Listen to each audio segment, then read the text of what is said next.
to Dose of Uncommon. Today we are doing Curious Mind Maze, where we shake this little jar up and Bill's gonna answer, gonna pick a question, and maybe I or he will answer. Let's see. Get in there. To the briny depths. Let's see.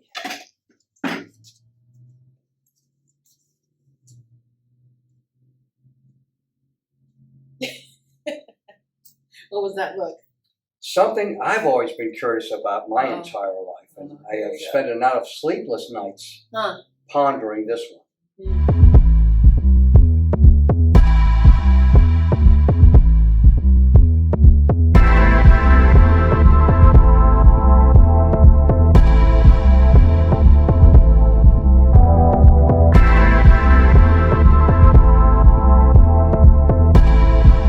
Create a podcast that showcased our unique dynamic. Now, what's really cool about your podcast is that you actually film it right here in your gym. What is that like? Dose of Uncommon is truly special and unique. And what sets us apart from anything else is a deep, genuine friendship we have.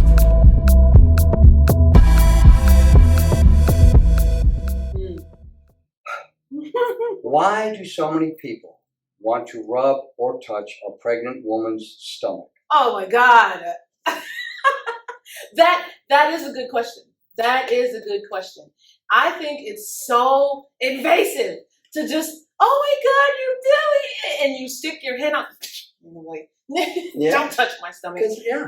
It's why? It's not your, who are you to just reach out and touch my stomach or a stranger's stomach? And also, if you're a big believer in energy and like spirituality and all that stuff, the energy someone has can transfer to that stomach, to that baby. So you have to kind of be careful of what you of who and what you let touch your stomach. And there's a great movie that we saw that was like that in the beginning. Remember the Exorcist Believer?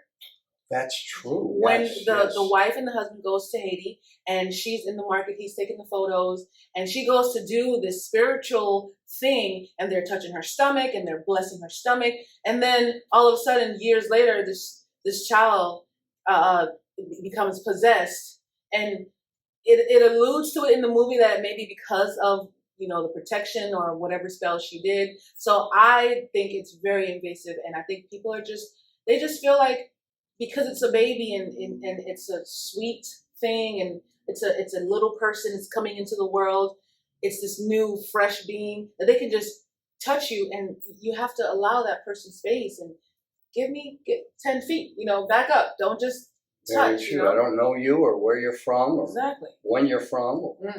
And we can take that a step further. Shera has a dog, and Shera's dog, Rain, is very protective of Shera. Shera's her master, and she's very territorial, and people just assume they can go, oh, pet your dog. Oh my God. And that's another one. And your dog might not like that person, might get a bad vibe from that person.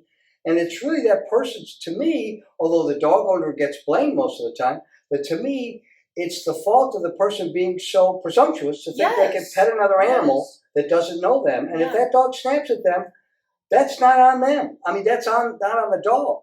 Don't go near the dog's owner, and don't think you can reach and touch a dog that you don't know or that doesn't know you. But people think, oh, and right away they approach a dog.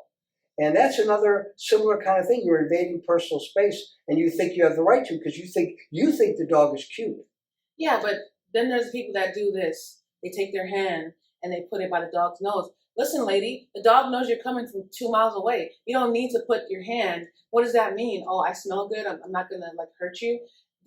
Don't go up to someone's dog and put your hand out and presume to touch, and because they're cute. And then if they bite you, now it's the owner's fault. You have to give that dog space. It doesn't know who you are. And the point of a dog is to protect whoever its owner is. So they're doing their job when they protect that owner and bite you and growl or whatever it is. We domesticated dogs. They're supposed to be out in the wild. So don't just touch them or put your arm to smell you. They can smell you.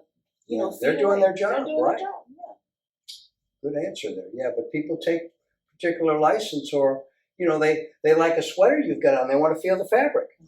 or in your case, sure, you have such wonderful hair, so people might want to touch the texture of your hair. Hey, don't think you could just touch. This is not a petting zoo. Right. And I hate when I wear my hair natural as this big puff and, oh my God, can I touch it?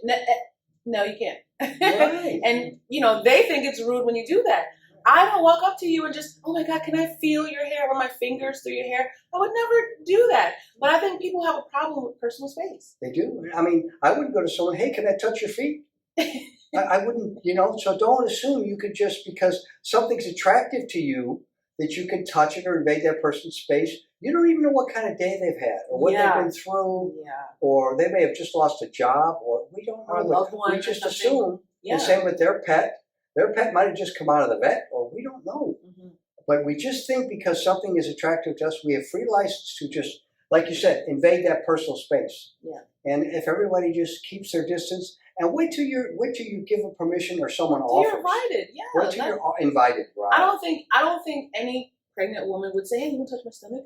No. No, they wouldn't. It's not a that. show. You know what I mean? That's right. It's not. And I think the only time that's even appropriate for a pregnant woman to even say that is when the baby's moving. And that's usually for a family member or a mom or the husband, the boyfriend, whoever it is, but not for a stranger. That's kind of weird. I don't know you and you're just touching the stomach. Very personal. Very personal. Very personal.